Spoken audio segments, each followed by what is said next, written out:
سلام، طاهری سفر هستم و با اخبار امروز دوشنبه 2 نوامبر همراه شما. شرکت روسیه که هواپیمایش در مصر سقوط کرد میگوید سبب این فلاکت خطای خلبان‌ها و یا مشکل تکنیکی در هواپیما نبوده است. الکساندر سمیرنوف معاون رئیس شرکت کالاگیم اویا روز 2 نوامبر گفت ممکن است هواپیمای مسافربری از سبب تأثیر بیرونی تکنیکی در آسمان دوپاره شده است.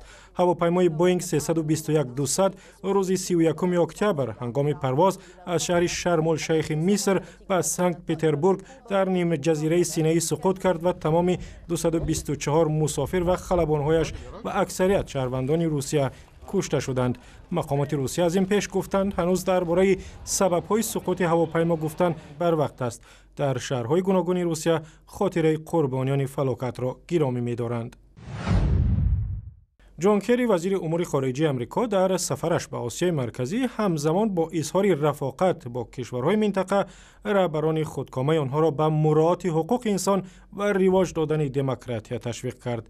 جان کری روز 1 نوامبر در ملاقات با وزیران امور خارجه تاجیکستان، ازبکستان، قرقیزستان و قزاقستان و ترکمنستان در شهر سمرقند گفت بیشک پیشرفت در حکومتداری دموکراتی با پیشرفت در تمام عرصه‌های مساعدت می‌کند که ما درباره آنها گفتگو داریم. جان کری از ازبکستان به آستانه پایتخت قزاقستان سفر کرد و قرار است روز 3 نوامبر به دوشنبه برود. سفر جان کری به 5 کشور آسیای مرکزی در 2 سال اخیر در حال صورت می‌گیرد که چین و روسیه برای تقویت نفوذشان در منطقه فعالتر شدند و گروه‌های تندرو و مثل گروه دولت اسلامی با استفاده از کم بی‌ذاتی و ناامیدی مردم می‌خواهند منطقه را ناآرام کنند. روز 1 نوامبر هنگام مذاکرات پرزیدنت ازبکستان اسلام کریموف با جان کری یک خبرنگار آمریکایی کوشش کرد از دو رهبر درباره وضع حقوق انسان در ازبکستان سوال کند ولی او را از تالار بیرون کردند. در این باره خبرنگار بخش ازبکی رادیو آزادی سیراج الدین اسلام تفصیلات بیشتر داد که در سامانه رادیو آزادی هم قابل دریافت است. ریاست دانشگاه اسلاویانی تاجیکستان و روسیه 5 دانشجوی همین دانشگاه را برای لطوکوب بیرحمانه یک همدرسشان از دانشگاه اخراج کرده است. 4 دانشجو در سال اول و 1 نفر در سال سوم تحصیل داشتند. نورعلی صالحوف رکتور دانشگاه اسلاویانی تاجیکستان و روسیه روز 2 نوامبر بر رادیو آزادی گفت دانشجویان اخراج شده اکمل زمانوف دانشجوی کورس اول فاکولته اقتصادی را برای سوال و جواب زیادش در درس ریاضیات بیرحمانه زدند. اکمل زمانوف عین زمان در بیمارستان قریه بالا بستری است و دانشگاه تا کنون برای طبابت او 15,000 سامانی خرج کرده است. رکتور دانشگاه به رادیو آزادی گفت دانشجویان بدرفتار را برای درس عبرت شدن به دیگران از دانشگاه اخراج کردند.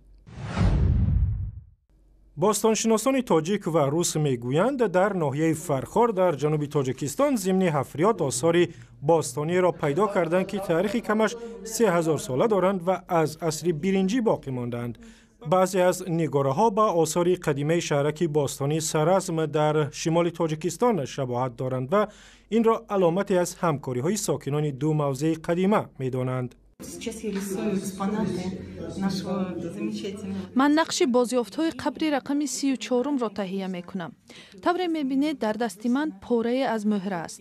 این مهره کمش 5000 سال پیش ساخته شده است.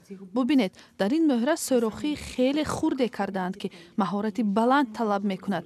این نگاره خیلی عجیب است.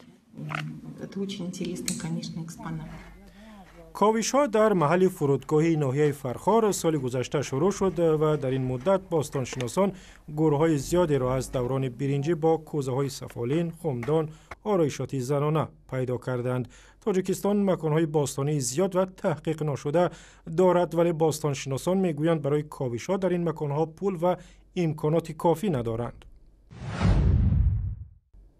دسته فوتبال استقلال شهر دوشنبه عنوان قهرمان فوتبال تاجیکستان در سال 2015 را به دست آورد و بار چهارم است که صاحب این عنوان می شود.